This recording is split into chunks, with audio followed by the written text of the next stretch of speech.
آج ہم پڑھیں گے بیہیورزم تھیوری جو کہ جے بی واٹسن نے پیش کی ہے۔ سب سے پہلے ہم پڑھیں گے کہ بیہیویئر ہے کیا۔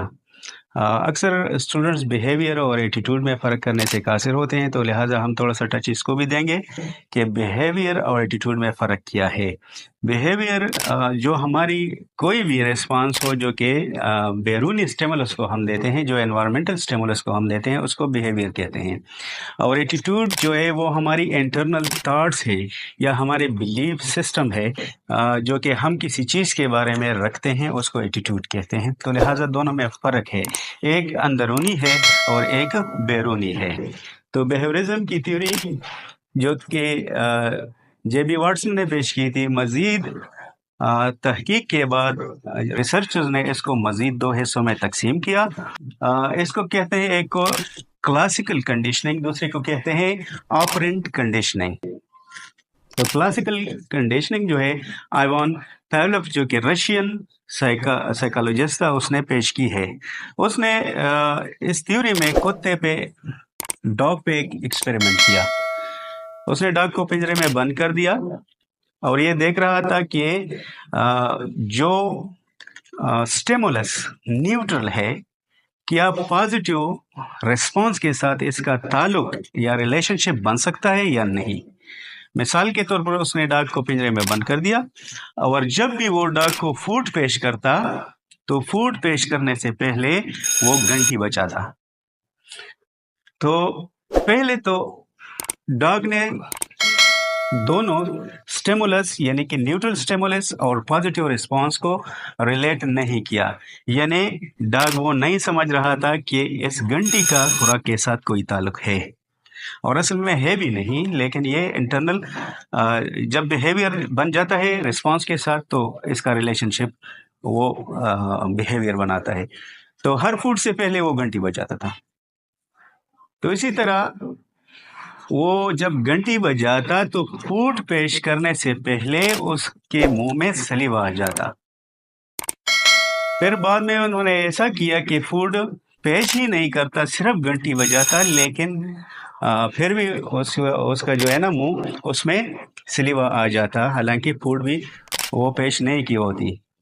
تو لہٰذا جو اس میں نیوٹرل سٹیمولس ہے وہ گھنٹی ہے، اور جو کہ پازیٹیو ہے وہ ریسپانس ہے ڈاگ کی طرف سے، جو کہ دونوں کا تعلق بن چکا تھا۔ بعد میں اس تعلق کو آہستہ آہستہ اس طرح کم کیا کہ وہ فوڈ بغیر گھنٹی کے پیش کرتا یا گھنٹی بجاتا لیکن فوڈ پیش نہیں کرتا، تو دونوں کا تعلق پھر سے ختم کر دیا۔ تو وہ یہ سمجھ گیا کہ ہر بیہیویئر کا تعلق انوائرمنٹ سے ہے، اور انوائرمنٹ میں جو نیوٹرل سٹیمولس ہوتی ہے وہ پازیٹیو ریسپانس کے ساتھ اس کا تعلق بن سکتا ہے۔